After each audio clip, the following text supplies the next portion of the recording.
Israeli প্রধানমন্ত্রী Benjamin Netanyahu বিভিন্ন সময় মার্কিন প্রেসিডেন্টদের কাছে ইরানে সরাসরি সামরিক হামলার অনুরোধ জানিয়েছিলেন, এমন দাবি করেছেন সাবেক মার্কিন পররাষ্ট্রমন্ত্রী জন কেরি। তার ভাষ্য অনুযায়ী এসব অনুরোধ একাধিক প্রশাসনের সময় বারবার উপস্থাপন করা হলেও ওয়াশিংটন শেষ পর্যন্ত তা প্রত্যাখ্যান করেছে। একটি সাম্প্রতিক সাক্ষাৎকারে জন কেরি বলেন, তিনি নিজে বারাক ওবামার প্রশাসনের পররাষ্ট্রমন্ত্রী থাকাকালীন সময়েও নেতানিয়াহুর সঙ্গে এমন বহু আলোচনায় অংশ নিয়েছেন, যেখানে ইরানের বিরুদ্ধে সামরিক অভিযান চালানোর বিষয়টি সরাসরি আলোচনায় আসে।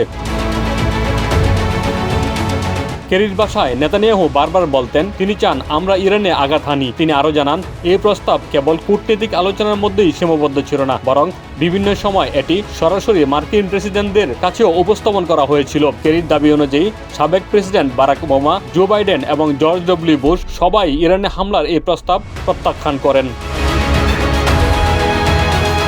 তবে কেরি আরও একটি গুরুত্বপূর্ণ তথ্য প্রকাশ করেন। তিনি বলেন, একমাত্র ডোনাল্ড ট্রাম্প এই ধরনের পদক্ষেপের প্রতি তুলনামূলকভাবে ইতিবাচক মনোভাব দেখিয়েছিলেন। সাক্ষাৎকারে জন কেরি আরও জানান, সাম্প্রতিক কিছু প্রতিবেদনে ইঙ্গিত পাওয়া গেছে যে নেতানিয়াহু ইরানের বিরুদ্ধে সামরিক পদক্ষেপের জন্য একটি বিস্তৃত পরিকল্পনা উপস্থাপন করেছিলেন। এই পরিকল্পনাকে তিনি 4 পয়েন্ট পিস বলে বর্ণনা করেন।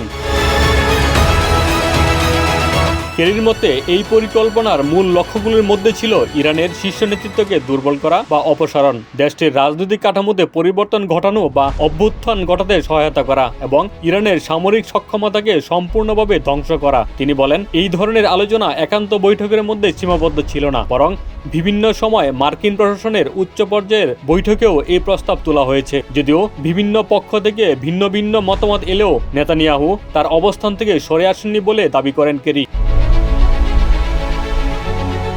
রাজনৈতিক বিশ্লেষকদের মতে জন কেরির এই বক্তব্য মধ্যপ্রাচ্যে ইসরায়েলের কৌশলগত অবস্থান এবং ইরান ইস্যুতে ওয়াশিংটনের দীর্ঘদিনের নীতিগত দ্বিধার বিষয়টি নতুন করে সামনে এসেছে। তারা মনে করেন এটি যুক্তরাষ্ট্র ইসরায়েল সম্পর্কের অভ্যন্তরীণ কূটনীতির টানাপোড়েনের একটি গুরুত্বপূর্ণ দিক উন্মোচন করে। দিদারুল আকন্দ আলমগীর, বাংলা বাজার পত্রিকা।